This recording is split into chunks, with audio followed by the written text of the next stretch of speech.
Hey there, my name's Alexander White. This week I've got a really cool tip for you. It's only a short one, but it's going to be really useful.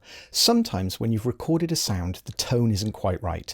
It's very easy to go and grab an EQ, but I want to show you a way of using preamp distortion to change that tone into something quite different.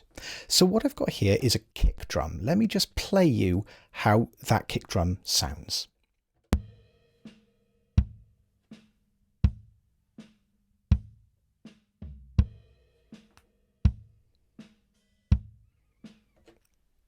Okay, so there's nothing wrong with that kick. It sounds like a perfectly reasonable kick. But if I just open up a 1073 preamp, we can use the big red knob here to saturate that sound and change it, not so it sounds like it has distortion, but so it sounds like it just has a different kind of tone.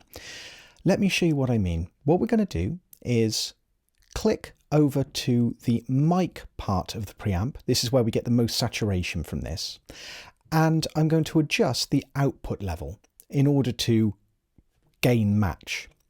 And first of all, I'm just going to show you kind of being crazy with it. And then we'll find a nice middle ground where it changes the tone. It doesn't sound like it has distortion, but it becomes a really different kind of kick.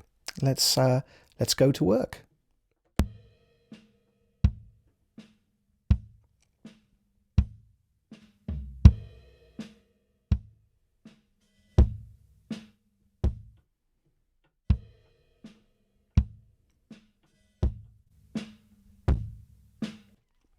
So that's over the top, that's too much distortion. But the thing is, I just want to show you where we can get to with this and then roll it back. So I'm going to go quite extreme now. Have a listen.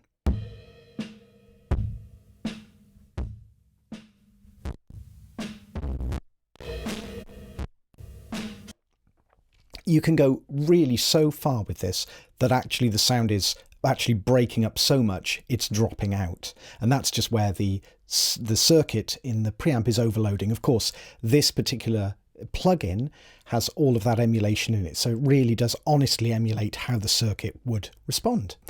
Now let's dial it back to a place where we don't hear this nutty distortion, but we've just solved some tonal problems.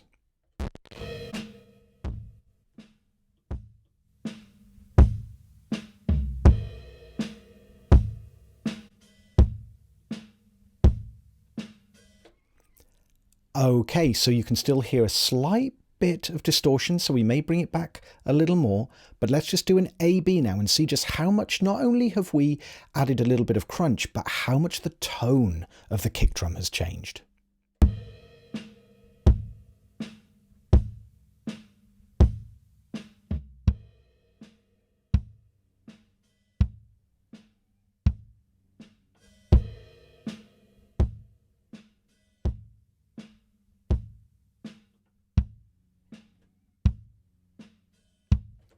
And now let's roll it back a little bit more and recover the level. Remember, we're trying to level match as much as possible, so we're not just hearing louder as better. Let's listen.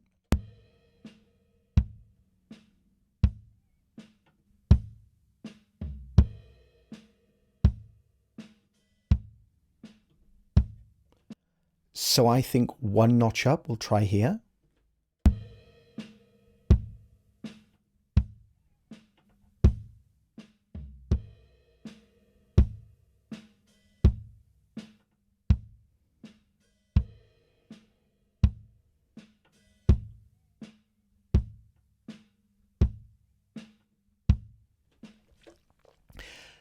These two kick drums are both very reasonable sounding kick drums. It isn't about a better or worse or a right or a wrong. What it's about is whether it fits in the mix or not. And this saturation technique is an amazing way, especially on low-end instruments. Try it on bass and kick and any other sub kind of sounds.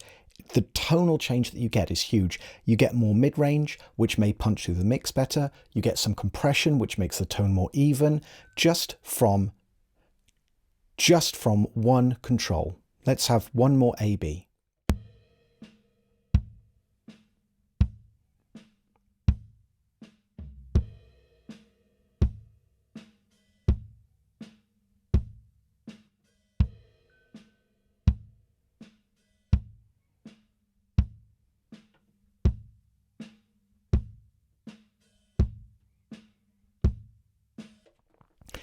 there we go. Try preamp distortion to change your tone. It's not just that it works on kick drums and low-end instruments. It perhaps is more obvious there initially, but try it on all sources, because you can really, before you EQ or compress, you can reshape that tone by using just a little bit of drive on your preamp. I'm a big fan of driving sounds with the preamp, whether it's just to get a little bit of almost invisible harmonic distortion, or whether it's using it like this to really reshape a tone. Try it out and let me know. And if you would like to know more about mixing, I have a free mixing guide on my website. It's kind of a full featured one, so check that out if you are interested in more tips and more tricks about mixing. And I will see you on another video next week. Thank you so much for watching.